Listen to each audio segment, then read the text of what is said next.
Devastated mom begs parents to have their doctors ask their sick child 4 important questions. The Baldwin family of Wales ushered in the new year joyously celebrating together, even though 13-year-old Peter was under the weather. Mom Beth initially suspected the flu, but it turned out to be so much worse than that. Beth thought Peter was sicker than he should be for having the flu, so she made an appointment with their physician before the holiday.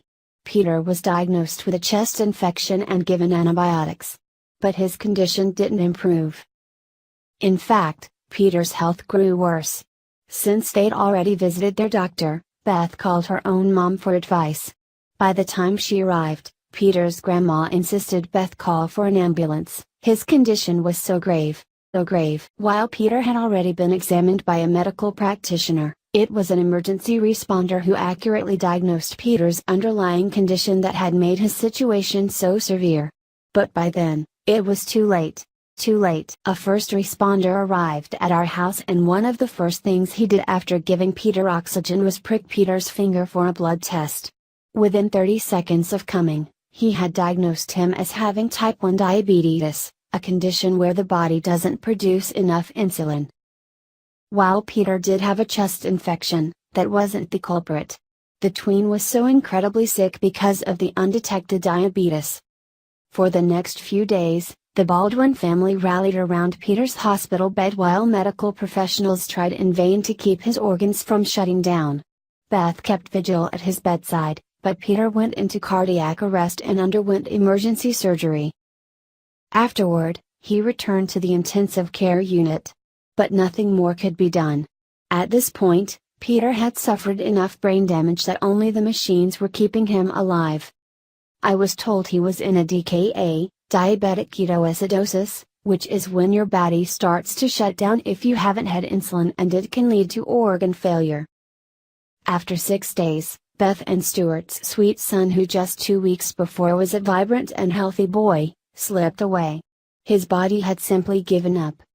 I felt like I failed him and there was nothing I could do. He'd gone. The family was told it wasn't fair to leave Peter on life support. So they had to make the difficult, cheerful decision to unhook him from the machines that were keeping him alive. We had to leave the hospital that night without him. My life turned completely upside down and I was heartbroken.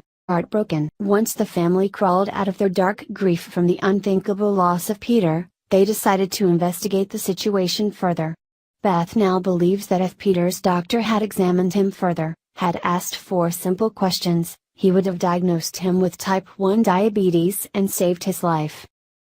Peter wasn't a sickly child and the GP was correct to diagnose him as having a chest infection.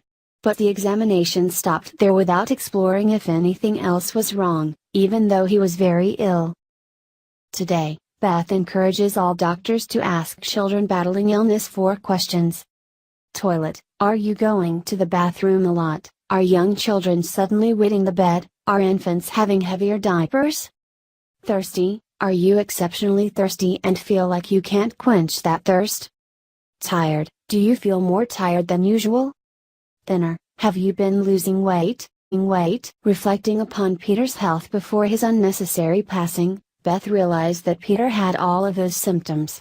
She said that if a child can answer yes to any one of those questions, a simple finger stick test should be administered to detect if diabetes is the cause. The results are available in less than 60 seconds.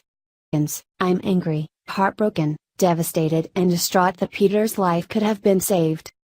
Beth insists that her son's life would have been spared if he'd been asked the 4 T's.